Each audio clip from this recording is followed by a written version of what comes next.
My gear journey has been about trying to sound like me, trying not to use or utilize the same stuff everyone else does, to find myself.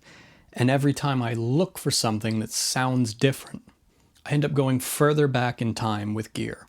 For example, the amount of fuzz I have, and my choice of overdrive being a transistor-based overdrive. This one specifically, the Tru-Fi Colour Driver, which, despite the spelling error, I love.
So Tru-Fi is a company out of America, Maine, I believe. I think it's just one, maybe two people. I couldn't tell you who it is. I haven't seen their name posted anywhere. But they seem to be obsessed with old shit as well. This, the Colourdriver, their best-selling pedal, as well as several versions of old fuzzes and univibes, all in this kind of unique, pretty cool enclosure. The Colourdriver is based around the Coloursound Power Boost, which came out in 1969, was a creation of the same people who came up with the tone bender. Every great thing comes from fuzz. And it's a transistor overdrive. Now we may be wondering, what the hell is a transistor overdrive and what's the difference? Most modern overdrives are OpAmp based overdrives. And an OpAmp is basically a small chip that has multiple transistors sort of functioning together as it says, an operational amplifier. I believe that's the right way to say it. Not 100% sure. Should have looked that up. But a transistor overdrive is an older technology.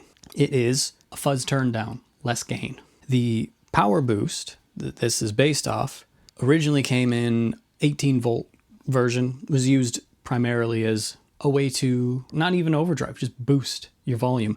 And holy fuck did it. One of the loudest pedals that's ever existed, which is why a 9 volt version came out, to try and reduce the volume. Just try and make it quieter. In the 70s, trying to make something quieter, when everything was loud.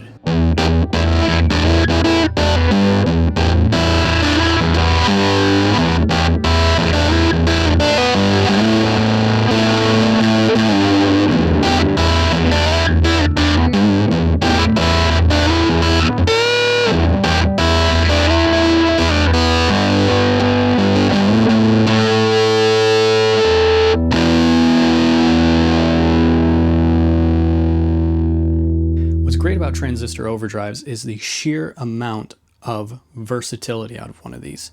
You have the gain down, and it is basically a clean boost. You have it all the way up, and you're looking at a full-fledged, spitty, disgusting fuzz. Now, OpAmp overdrives do still have that clean boost to fuzz versatility in some of them. For me, I think the most comparable thing to this that would be an OpAmp would actually be a Rat, even though they're wholly different circuits and they're not really based at all on the same thing. Just like functionally speaking, where you can use it as a clean boost, a mid gain, or a massive fuzz. Difference being this having the bass and treble, a little bit more, well, theoretically more versatile.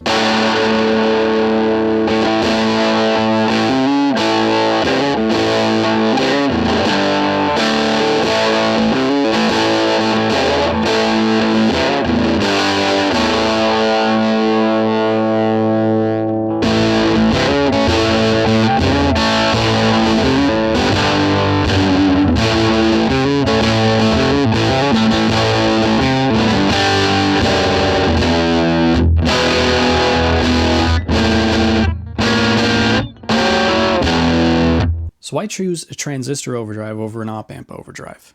Most overdrives that you've heard for years tend to be op-amp stuff, and they have a bit of a smoothness to them.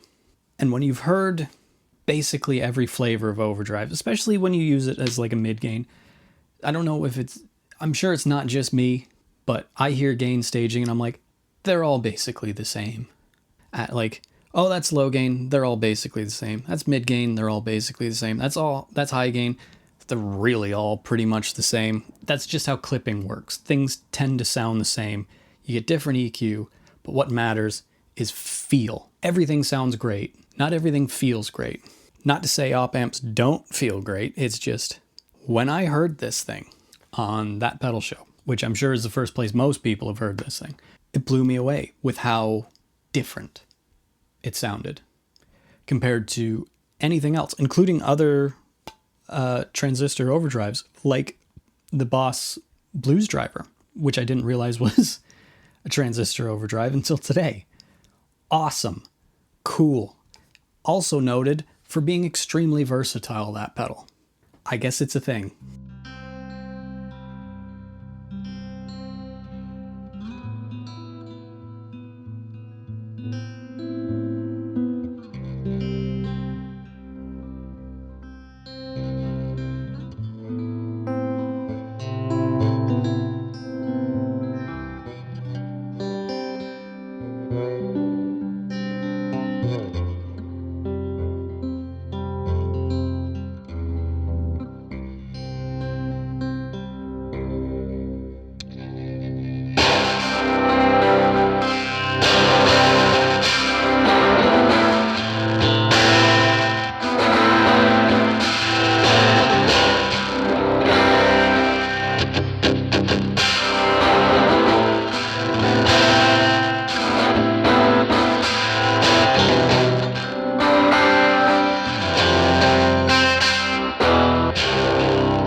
So in a market that is flooded with gain, where everything sounds good, to do something that sounds unique because the thing you've done is so old, people forgot how great it was. That's special. This little thing is special. Yeah, that works.